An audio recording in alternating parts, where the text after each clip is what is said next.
So the Earth is spinning on an axis, right? And then it's going around the sun. So if you just think about it going around the sun, it's literally spiraling like this, going around the sun. And then the solar system is spiraling around the galaxy, around, the Milky Way. And then the Milky Way is spiraling and moving out in space. So there's literally this natural spiral that's always happening in the entire universe, including the Earth and including yourself. Everything is fractal. Everything is always connected to, the patterns are connected. So today's video is a breakdown of the principles for holistic success that I've developed over the last, say 30 years. And it's really for Earth lovers, for people who are nature lovers, social activists, people who really want to see the Earth a whole and thriving system. So the whole world, from all countries, all people, yourself included. So how do you be part of that holistic success on the outside and then also on the inside, so that your life feels more whole? And then you also have the things that you want. So you have the happiness, you have the health, and you have the wealth, but you're not degrading the planet at the same time. And you're not degrading others. So you're uplifting yourself and uplifting others. So that's the path that I've been on for the last 30 or so years. And this is the principles that I think will help you get where you want to be in your life while making the planet a better place. So let's get right into it. The first principle is the principle of cyclical living. Now this is really great in terms of being environmentally conscious and an earth lover, because nature is a cyclical entity. Life and death. The birth of spring and then the death of the plants in the fall in terms of the annuals or the leaves. So what's really important to notice is that your life is going to be cyclical, and a lot of times we're in this sort of linear, patriarchal sense of living in which we think that we have to produce the same amount of output on every day, and life just doesn't work that way. And there's the cycles of your life, the seasons of your life where you're young and you have more vitality and more testosterone and estrogen and lots more hormones and lots more chaos in terms of like where you're going emotionally. And then it sort of evolves into, where I'm at 54, it's starting to sort of level off and smooth out. And you don't want to fight those patterns. You want to allow those things to happen. So this is just, the way I've characterized this here is a sort of an emotional cyclical pattern. So the next screen is going to be solar and lunar and those kind of cycles. But in an emotional cyclical pattern, like you're going to be tired sometimes, obviously. You're going to be energized other times. You're going to fail sometimes. You're going to have successes. You're going to be sad. You're going to be happy. You're going to be confused. You're going to have clarity. And really what you want to see is a pattern in which these cycles, so one day you're like, yeah, man, I saved all that money, and then my bank account's doing really good, and you're feeling really good about yourself. And then, the next time it's like, oh man, the car broke down and we had to spend all that money that we saved. So all you're really going for, here's this principle in a nutshell. All you're really going for is an upward spiral. So you cycle around and it spirals, but you just want that cycling, you want that cycling to be going upward. You want to be learning lessons and evolving in an upward way. So you honor that cyclical pattern. You want to think of it like a spiral going up as your life's getting better all the time.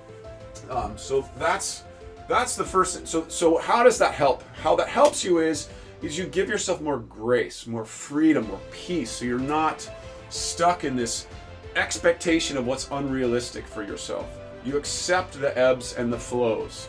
There's a great old proverb of a guy gets a horse and the whole rest of the village is like, oh, you got a horse. He's like, maybe it'll be good. I don't know. And then the horse, like his eldest son is on the horse, and then it knocks him off and it breaks his leg. And maybe it'll be okay. And oh no, you lost your son can't help you in old age. And then he's like, oh well, we'll see. Maybe it'll be good. Maybe it'll be bad. and then the army comes and takes all the firstborn sons, or all the sons that have able-bodied, and his son is able to stay, because it's like, you get the point. The point is that we tend to judge ourselves either on our successes or our failures, and in a personal, in this cyclical living model, like the whole earth is cyclical. You're part of the earth. You're a collective of cells that literally, over billions of years have sort of collectively come together into this entity that you call you. There's a wonderful interview with Lex Friedman of, I'm sorry, I can't remember his name, but he's a scientist that's working with life forms, and they took a cell and isolated it, and it grew into a new entity. Totally crazy stuff. You gotta check it out. I'll put it in the show notes, what it is. But the point is that you are a collective of cells. Your microbiome is a collective. You're a collective within your community of life. Like, we can't live without the oxygen that the plants produce, and just this whole collective that we are. And so the point, what is the point? What's the point, Mike? Why did you bring up the collective, and how is it related to cyclical living? The earth is cyclical. All life forms on earth are cyclical. Everything has a cycle. You have a cycle. I have a cycle. And the more we kind of get into this linear, like, it's a digital, it's a mindset, it's a produce, you gotta honor that cyclical nature. And that is a more feminine idea. And the sort of, in the old archetypal way of talking about feminine and masculine energies, there is this, the patriarchy is more linear, and then the matriarchy is more cyclical. It's a natural thing. You have the cycles of birth and the cycles of the moon. It's more pronounced in the female body than it is in the male body. So since we've been on this sort of patriarchal path, what we need to do now is take both of those, the linear patriarchal and the matriarchal cyclical, and then bring them into harmony with one another. Have them married to each other in a holistic way. And that's how we thrive individually, and have the earth thrive and the rest of our communities thrive at the same time. I just thought I wanted to fill in a little bit more of that idea that I was talking about, the spiral. The spiral is really important when you're to think about the negative and positive emotions. So the literal nature of Earth and the solar system and the galaxy and the universe is, so the Earth is spinning on an axis, right? And then it's going around the sun. So if you just think about it going around the sun, it's literally spiraling like this, going around the sun. And then the solar system is spiraling around the galaxy, around, the Milky Way. And then the Milky Way is spiraling and moving out in space. So there's literally this natural spiral that's always happening in the entire universe, including the Earth and including yourself. Everything is fractal. Everything is always connected to, the patterns are connected.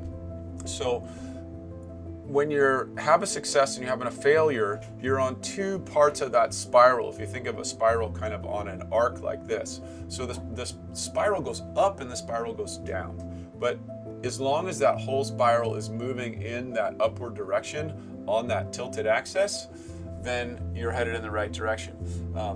And for me, it really helps me to have a little bit more freedom around failures. It's really about transforming your relationship with failure, and that's kind of the whole point. The whole point is that negative experiences and positive experiences aren't really what you focus on. You just focus on the whole journey of it. It's very well articulated in the Bhagavad Gita, in which Krishna tells Arjuna that he needs to be detached from his results, but he has to go out in the world and do what he needs to do. It's also very much a Buddhist teaching, and you could say it's also a Christian teaching. It's releasing attachment and greed to things and putting all your energy into the effort. And so by attaching yourself to the effort rather than to the results, then you can experience this sort of up and down nature of life as a spiral going in a direction. I'm sure many of you have heard the example of Benjamin Franklin. No, it wasn't Benjamin Franklin, sorry. Edison, who said, I've never failed at making a light bulb after 1,000 times of not making a light bulb. He just learned 1,000 ways not to do it.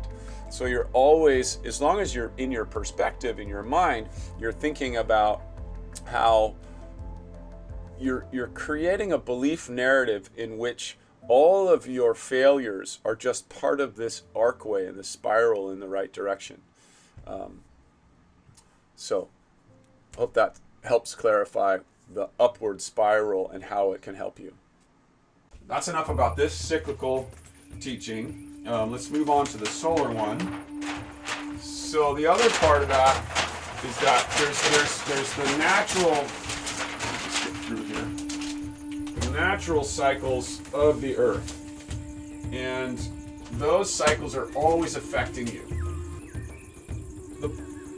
What I've done for me, what's really helped me in my life, so and I hope this will help you too, is society and your role in society is going to demand you to live a particular way. But if you can take control of that and honor the cycles of the seasons a little bit more, then I think you'll find, like I found, that I'm more in harmony with myself and my own biorhythms, and I'm more in harmony with the rest of the world and the natural environment. It's kind of like as technology advances, we continue to sort of separate ourselves from nature because we can with all of our houses and technologies and devices and clothing, and all the things that we've invented. But what we need to do now is go back into that connection to nature. I think that's one of the reasons that we're biologically designed to have health benefits from a cold plunge. As you age, you start to narrow your comfort zone, right? That comfort zone goes zero, lower, lower, lower, lower. And if you just let it happen, you're sitting in a chair, whoop, you're out, right? Or you have a very low quality of life as you age. So you literally need to press out your comfort zone.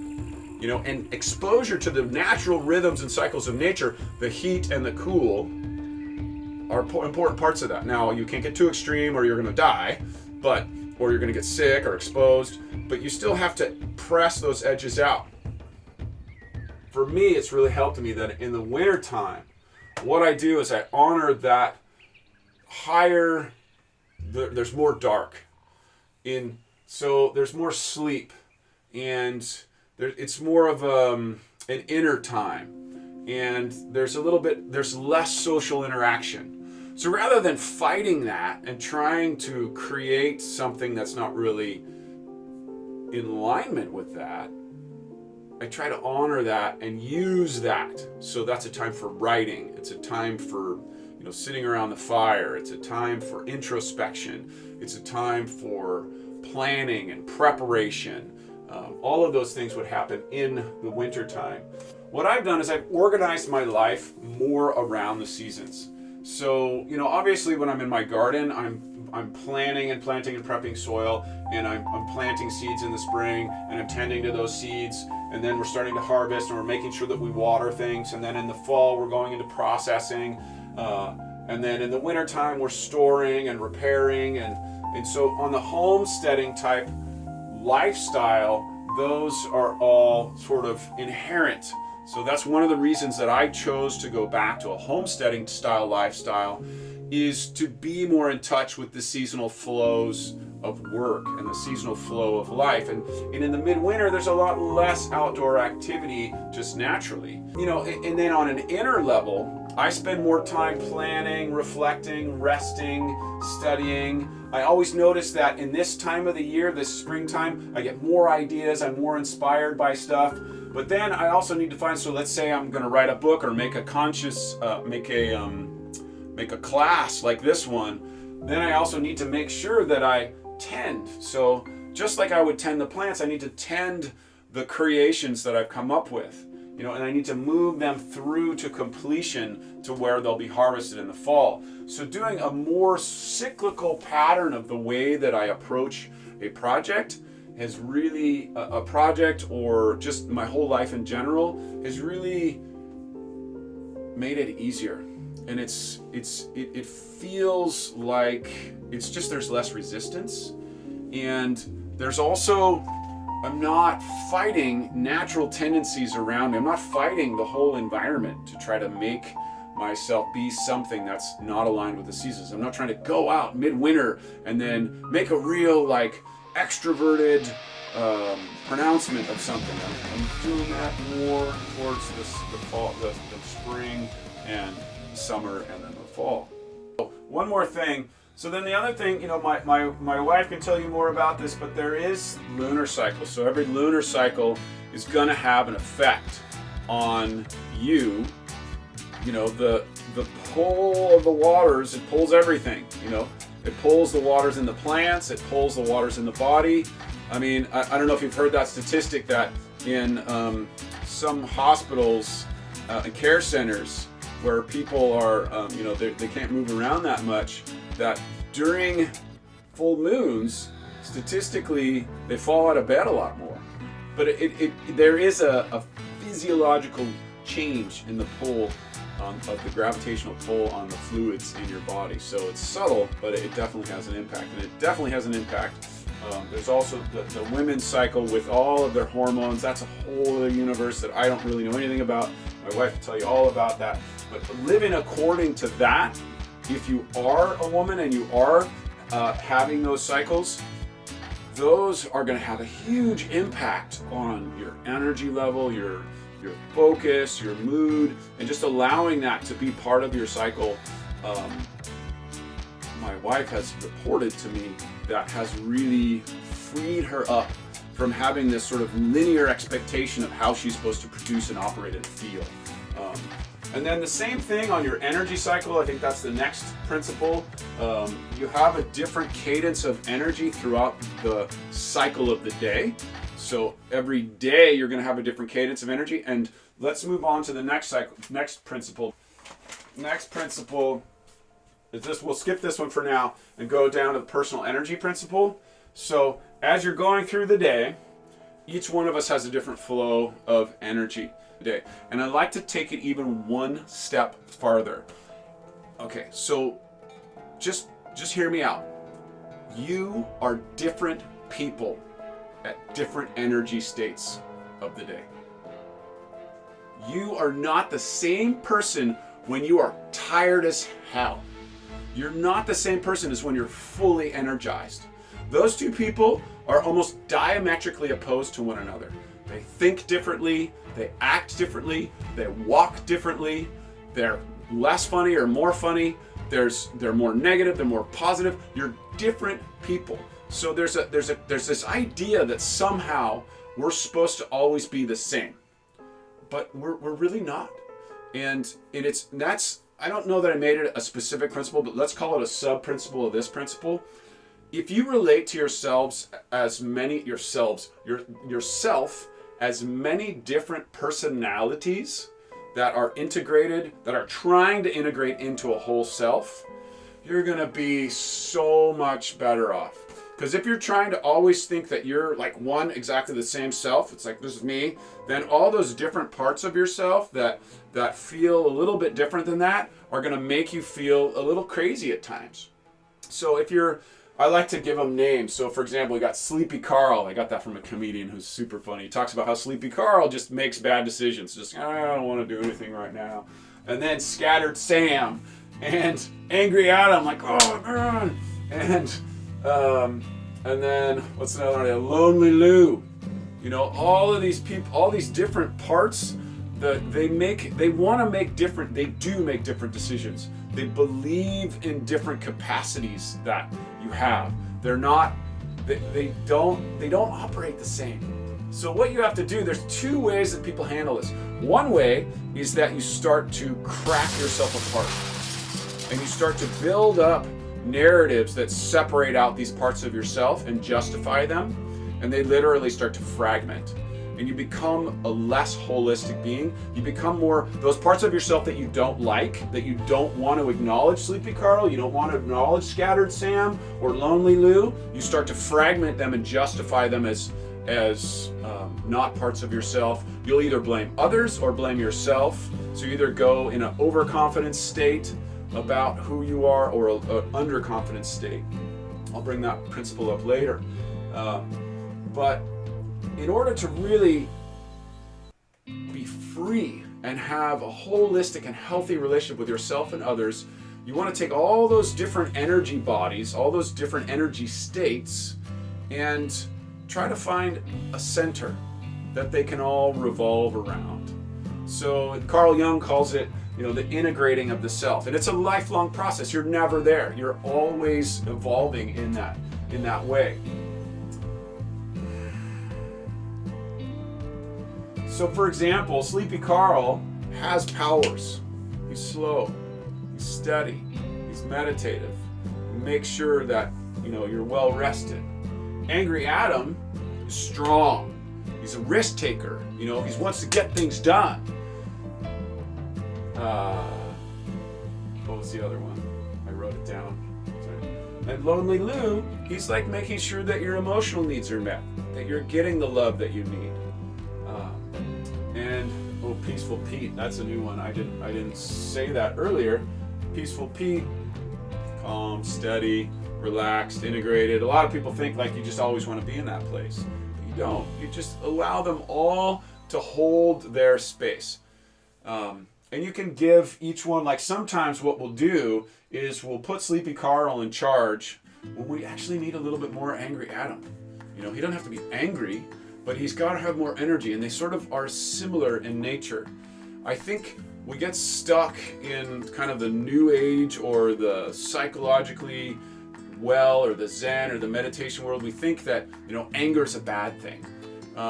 My mom was famous for saying that there's no such thing as a bad emotion. She got that from one of her teachers, and I really believe that's true. It really is. The only negative emotion is one that we don't actually do what it's telling us to do. So when you're having anxiety about something, it's actually, there's twofold things. It's telling you to, one, take some action that's going to alleviate the anxiety, whatever that anxiety is in your life. And then two, maybe you need to, breathe and do some practices that will chill you out, or go do some exercise or something like that. So emotions are really guideposts.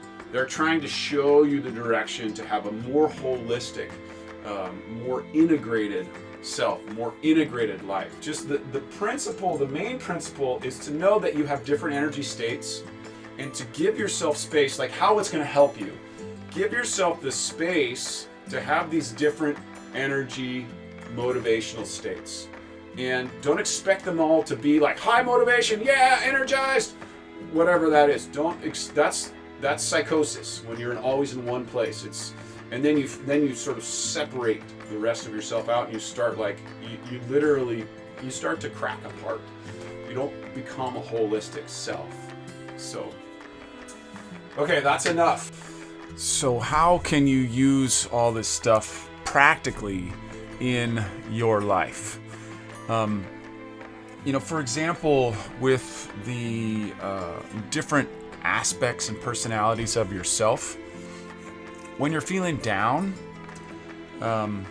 it's just a signal that you're on that part of the spiral, that lower arc, and it actually could be a sign that you're headed in the right direction.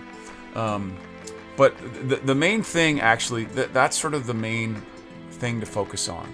Instead of focusing on your successes and your failures and your good moods and your bad moods, just focus on whether you're going in the right direction. So think about it this way. The spiral is either going up or it's going down. And so you want to be just making sure that the spiral is going up. So how do you do that? How you make sure that the spiral is going up is that it's easiest on the downwards end of the tilted spiral. So on the downward end, in your failures and your sadness and your anger and your depression, whatever it is, that is a signal to pay attention and to find something to learn. So you don't even have to get the lesson right. You just have to pay attention. So when you're in those down points, you want to pay attention. I mean, you want to always be paying attention, but in the down points especially, when you pay attention, and then just come up with like, well, you know, for example, yesterday I was trying to film this part, and this is a super simple example, and I didn't do a sound check. And so I did, you know, what I thought was a wonderful 10-minute talk, and there was no sound. And so that's real simple. So the lesson is to do a sound check, right? So I do a sound check. So I did a sound check today, and here I am. I'm back on camera. But then the next part of that, which this is what most people miss. They're like, you know, I'll learn my lessons and then wonder why do I keep repeating the same mistake? You know, a lesson learned is only valuable if it's committed to action. So the other thing that's really important to focus on is making committed thoughts, is taking committed action. And how you do that is you try to find little tiny things that you can do today. And you can make a big plan. You can do a big planning thing if that's the type of person you are. I'm not a huge planner. I'm a medium planner. So taking little actions today that are in alignment with the lesson that you've learned are critical to keeping that spiral going upward.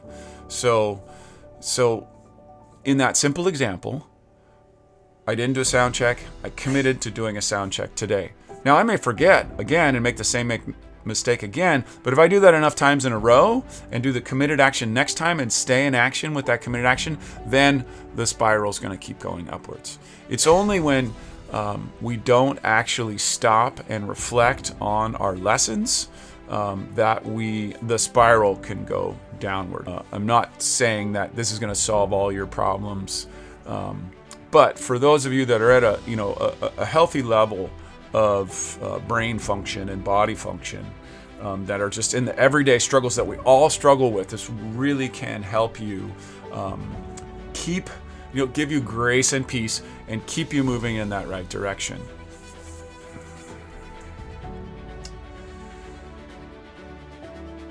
So if you've gotten value out of this, please share it with someone else who you think might get value out of it. Leave questions in